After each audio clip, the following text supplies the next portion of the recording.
అనుకో భగవంతుడు కల్పించిండు అనుకో ఇవాళ భారతదేశంలో వరల్డ్ క్లాస్ డాక్టర్లను తయారు చేయాలన్నా మా మల్లారెడ్డి హాస్పిటలే వస్తుంది. వరల్డ్ క్లాస్ ఇంజనీర్లకు కావాలన్నా, వరల్డ్ క్లాస్ మేనేజ్మెంట్ కావాలన్నా, మంచి ప్రజలకు సేవ చేయాలన్నా అదంతా కూడా అదృష్టం నాకే కల్పించినందుకు ఆ భగవంతునికి మా ప్రజలందరికీ కూడా చాలా చాలా ధన్యవాదాలు. దానికి తోడు ఈరోజు సంధి ఒక 5 మెడికల్ షాపులు ఓపెన్ చేస్తున్నాం.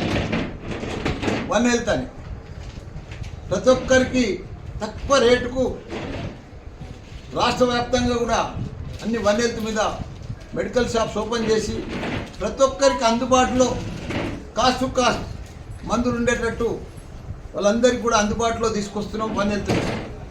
దానికి తోడు ఒక ఫస్ట్ ఫేస్లో ఒక 50 అంబులెన్సులు కూడా 108 మాదిరిగా 50 అంబులెన్సులు వన్ హెల్త్ మీదనే అవి కూడా రిలీజ్ చేయబోతున్నాం తొందరగానే వన్ హెల్త్ మీదనే. ఎందుకంటే అందరికీ ఎక్కడ ఏ ప్రాబ్లం వచ్చినా ఆదుకునేటట్టు, సమయానికి వాళ్ళను హాస్పిటల్లో చేర్చేటట్టు ఇవన్నీ కూడా కావాలని. ఎందుకంటే భగవంతుడు మా పిల్లలను అందరినీ మంచిగా చూస్తున్నాడు, మంచిగా ఇచ్చాడు అందరికీ.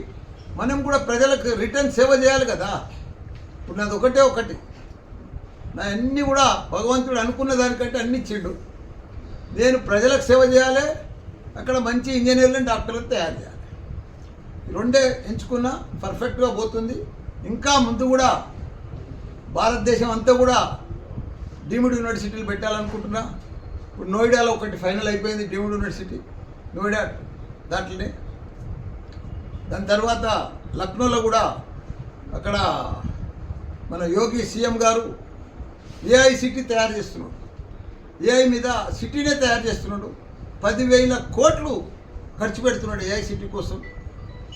దానికి తోడు 10 లక్షల మంది యువకులను తయారు చేయాలి, ఉద్యోగానికి మల్టీనేషనల్ కంపెనీలకు తగ్గట్టు తయారు చేయాలని చెప్పి ఏఐ సిటీ కూడా తయారు చేస్తున్నాడు. మాకు కూడా పిలుపు వచ్చింది. మేము కూడా మొన్న లక్నో కూడా పోయి వచ్చినాం. తొందరలో నెక్స్ట్ వీక్లో యోగి గారిని కలిసి అక్కడ కూడా ఒక 50 ఎకరాల పెద్ద డిజిటల్ హెల్త్ సిటీ పెడదామని అక్కడ కూడా ఇక్కడ అయితే సూరారంలో పెట్టినామో అదే ప్లాన్ చేస్తున్నాం.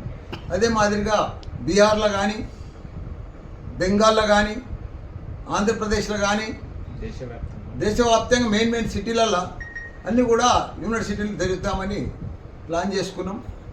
ఇదంతా కూడా రేపు 17 తారీఖు కూడా వైజాగ్ పోతున్నాం, కర్నూలులో కూడా ప్లాన్ చేస్తున్నాం.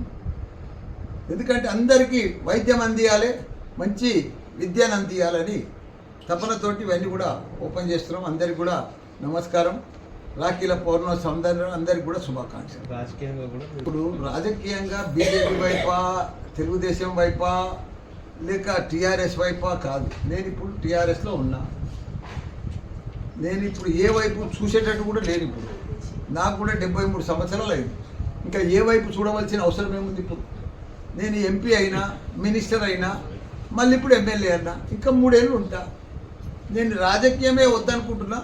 ప్రజలకు సేవ చేసి మంచి కాలేజీలు, యూనివర్సిటీలు నడిపిస్తామని అనుకుంటున్నా.